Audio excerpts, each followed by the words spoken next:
നമുക്കെല്ലാവർക്കും ഇഷ്ടപ്പെട്ട ഫിഷ് മോളിയാണ് ഇന്ന് ഉണ്ടാക്കാൻ പോകുന്നത്. കഴുകി വൃത്തിയാക്കി വെച്ച 1/2 കിലോ ആവോലിയിലേക്ക് 1 ടീസ്പൂൺ ക്രഷ് ചെയ്ത കുരുമുളക്, മഞ്ഞൾപ്പൊടി 1/2 ടീസ്പൂൺ, ഉപ്പ് 1/4 ടീസ്പൂൺ, നാരങ്ങനീര് 1 ടീസ്പൂൺ ഇതെല്ലാം നമുക്ക് നന്നായി മാരിനേറ്റ് ചെയ്ത് അരമണിക്കൂറോളം വെക്കാം. ഈ പാനിൽ 4 ടേബിൾ സ്പൂൺ വെളിച്ചെണ്ണ ഒഴിച്ച് എണ്ണ ചൂടാകുമ്പോൾ മീൻ പീസ് ഓരോന്നായി നമുക്കിതിലേക്ക് ഇട്ട് കൊടുക്കാം. അധികം മൊരിയണമെന്നില്ല, കറിയിലിട്ട് ഒന്നും കൂടെ വേവാനുള്ളതാണ്. അതുകൊണ്ട് ഈ പരുവത്തിൽ നമുക്ക് മാറ്റിയെടുക്കാം.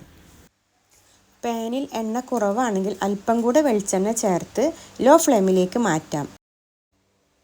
ഫിഷ് മോളിക്ക് കൂടുതൽ ടേസ്റ്റ് വെളിച്ചെണ്ണ ചേർക്കുന്നതാണ്. 4 ഏലക്കായ, 5 ഗ്രാമ്പു, 3 കറുവപ്പട്ട ചേർക്കാം. 1 ഇഞ്ച് നീളമുള്ള ഇഞ്ചി, വെളുത്തുള്ളി ഒരു 5-8 അല്ലി, പച്ചമുളക് ആവശ്യത്തിനുള്ളത്. ഇതിലേക്ക് മുളക് പൊടി ചേർക്കാത്തതുകൊണ്ട് എരിവിനാവശ്യമുള്ള പച്ചമുളക് നമുക്ക് ചേർത്ത് കൊടുക്കാം. ഇതൊന്ന് വഴന്നു വന്നാൽ നമുക്ക് സവാള ചേർക്കാം.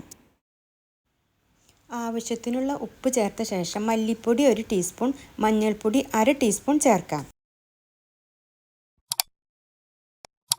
ഇതെല്ലാം നന്നായി വഴറ്റിയതിന് ശേഷം ഒരു തേങ്ങയുടെ 2/2 പാൽ നമുക്ക് ചേർത്ത് കൊടുക്കാം. 1/2 ടീസ്പൂൺ കുരുമുളക് പൊടി ചേർത്ത് ഇനി ഫ്രൈ ചെയ്ത് വെച്ച മീൻ ഓരോന്നായി ഇതിലേക്ക് നമുക്ക് ചേർക്കാം. ലോ ഫ്ലെയിമിൽ ഒരു 4 മിനിറ്റ് മൂടി വെച്ച് വേവിക്കാം. ഒരു 3-4 മിനിറ്റ് കഴിഞ്ഞാൽ മൂടി തുറന്ന് നമുക്ക് 1/4 പാൽ ഒഴിച്ചു കൊടുക്കാം.